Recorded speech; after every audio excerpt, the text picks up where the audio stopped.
Hi friends, मैं राधे अग्रवाल। आज का मेरा ये खास वीडियो इस बात को समझाने के लिए है कि जब भी आप कोई नया बिजनेस सेटअप कर रहे हैं तो उसके लिए रिक्वायर्ड बिजनेस लोन के लिए आप किसी बैंक को किस तरह से अप्रोच करें। अपने बिजनेस को सेटअप करने, उसे सफलतापूर्वक चलाने, उसके एक्सपेंशन और उसे डाइवर्सिफाई करने के लिए हर स्टेज में हमें अपने बिजनेस के लिए लोन की जरूरत होती है। एग्जिस्टिंग एवं पुराने बिजनेस को फाइनेंस करने के लिए हमारे पास बहुत से रास्ते खुल जाते हैं और उसके लिए बैंक से लोन लेना काफ़ी आसान हो जाता है। लेकिन जब हम कोई नया बिजनेस सेटअप करने जा रहे हैं और साथ ही अगर वो हमारा पहला बिजनेस है तो ऐसे में हमारे प्रोजेक्ट को बैंक से फाइनेंस करवाना थोड़ा मुश्किल हो जाता है, क्योंकि हमारे पास अपने बिजनेस का पास्ट का कोई भी फाइनेंशियल डाटा नहीं होता है, कोई क्रेडिट रेटिंग नहीं होता है जिसके आधार पर बैंक सामान्यतः बिजनेस को लोन देते हैं।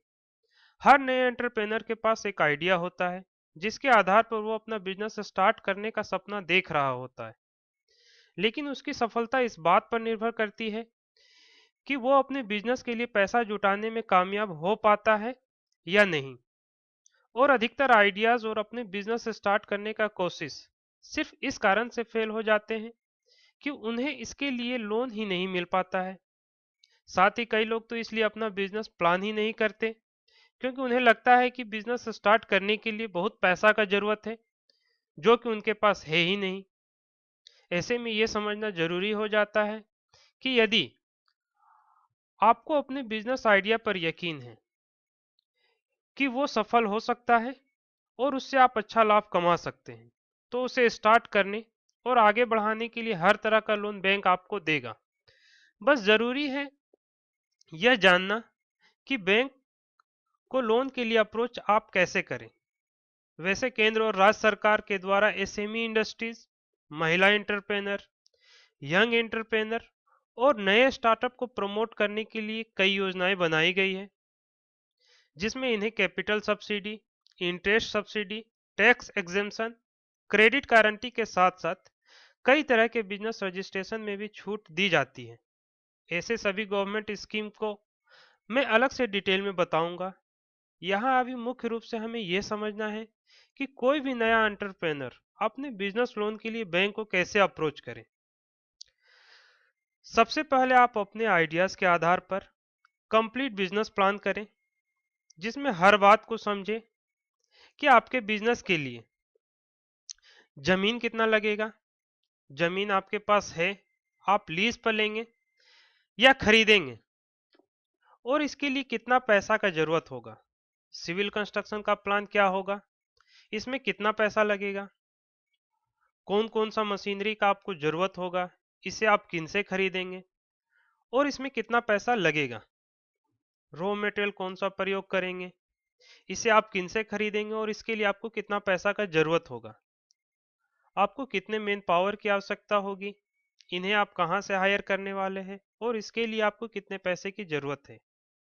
मार्केट रिसर्च करें और यह जाने कि आने वाले 4 से 5 सालों में आपका एक्सपेक्टेड प्रोडक्शन और सेल के आधार पर कितना प्रॉफिट लॉस होने वाला है।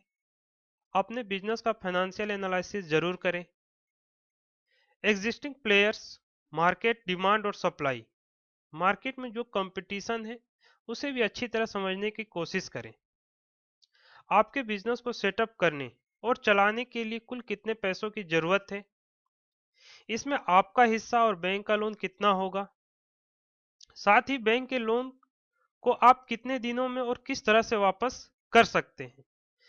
इन सारी बातों को आप अच्छी तरह से समझें और इन सभी जानकारी के आधार पर अपने बिजनेस का प्रोजेक्ट रिपोर्ट तैयार करें, क्योंकि जब भी आप किसी भी बैंकर से बिजनेस लोन के लिए बात करने को जाएंगे तो सबसे पहले आपसे यही पूछा जाएगा कि आप क्या करना चाहते हैं और क्या आपने प्रोजेक्ट रिपोर्ट तैयार किया है। इसलिए अपने बिजनेस लोन के लिए बैंक जाने से पहले अपना प्रोजेक्ट रिपोर्ट तैयार रखें। प्रोजेक्ट रिपोर्ट आप खुद से या किसी एक्सपर्ट से बनवा सकते हैं, लेकिन जरूरी यह है कि उसमें आपके बिजनेस से संबंधित सभी जानकारी दी जानी चाहिए और उन सबका आपको कंप्लीट नॉलेज होना चाहिए, जिससे कि जब पहली बार आप किसी बैंक से मिले तो आप उन्हें यह भरोसा दिला सकें कि आप इस बिजनेस को करने के लायक है और इसमें आप सफल भी हो सकते हैं। और बैंक यदि आपको लोन देता है तो उनका पैसा बिल्कुल सेफ है। सामान्यतः बैंक जमीन के लिए लोन नहीं देते हैं, इसलिए ज़्यादा बेहतर होगा कि आप लोन के लिए बैंक जाने से पहले जमीन फाइनल जरूर कर लें जहां आपका बिजनेस सेटअप होने वाला है, जो कि आपका खुद का हो सकता है। आप जमीन को खरीद सकते हैं या फिर लीज पर भी ले सकते हैं, जिससे कि यदि बैंक आपके साइट के बारे में जानना या देखना चाहे तो वो देख सकता है। ऐसा करने से बैंक ज़्यादा संतुष्ट हो सकता है। आपके प्रोजेक्ट को फाइनेंस करने का निर्णय लेने में उसे ज़्यादा आसानी हो सकती है। नए एंटरप्रेनर के साथ एक और समस्या आती है कि बैंक को लोन के अगेंस्ट में देने के लिए कोलेटरल सिक्योरिटी, जो कि प्रॉपर्टी के रूप में देना होता है, और साथ ही किसी व्यक्ति के रूप में गारंटर नहीं मिल पाने के कारण भी बैंक लोन देने से मना कर सकते हैं, क्योंकि इसके अभाव में लोन सिक्योर नहीं हो पा रहा है। नए एंटरप्रेन्योर को ऐसी ही समस्या से बचाने के लिए उनके द्वारा लिए जाने वाले लोन को सिक्योर करने के लिए केंद्र सरकार CGTMSE स्कीम के तहत ट्रस्ट चला रही है, जिसमें आप 2 करोड़ तक के लोन को बिना किसी कोलेटरल सिक्योरिटी दिए भी लोन ले सकते हैं, जिसके लिए बैंकों को ऐसे लोन के लिए केंद्र सरकार के द्वारा गारंटी दिया जाता है, जिसके लिए लोन लेने वाले से 1% गारंटी फीस के रूप में चार्ज किया जाता है। तो अगर आपके पास कोलेटरल सिक्योरिटी एवं गारंटर नहीं है तो आप बैंकों से CGTMSE स्कीम में अपने प्रोजेक्ट को फाइनेंस करवा सकते हैं। सामान्यतः हर बैंक का SME ब्रांच खोला गया है, जो कि स्मॉल एंड मीडियम एंटरप्राइजेस को सपोर्ट करने के लिए खोला जाता है।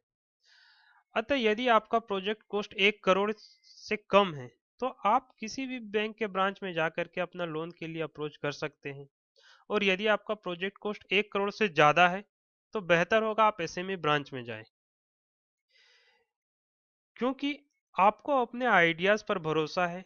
किसी भी बैंक को भरोसा हो ना हो, आप तब तक एक के बाद एक दूसरे बैंक से अपने प्रोजेक्ट फाइनेंस के लिए मिलते रहें जब तक कोई बैंक आपके लोन को अप्रूव ना कर दे। खुद पर भरोसा रखें, पक्का इरादा के साथ कोशिश करते रहें, यकीन रखें आप सफल जरूर होंगे। अगर आप मैन्युफैक्चरिंग का बिजनेस एस्टेब्लिश करना चाहते हैं तो इससे रिलेटेड और भी जितने वीडियोस मेरे चैनल पर हैं उसे आप ज़रूर देखें। जैसे उसमें प्रोजेक्ट रिपोर्ट कैसे बनाया जाता है, बैंक लोन के लिए, इंडस्ट्रियल लैंड के लिए कैसे आप अप्लाई कर सकते हैं, इंडिया में मैन्युफैक्चरिंग बिजनेस स्टार्ट करने का क्या प्रोसेस है, इन सभी बातों को स्टेप बाय स्टेप बिल्कुल आसानी से बताया गया है। मेरे आने वाले सभी वीडियो को अपने इनबॉक्स में पाने के लिए आप मेरे चैनल को सब्सक्राइब करें। यदि आपको ये वीडियो पसंद आया हो तो लाइक करें। आपके मन में कोई भी सवाल हो तो आप कमेंट बॉक्स में लिखें, मैं उसका जवाब ज़रूर दूंगा।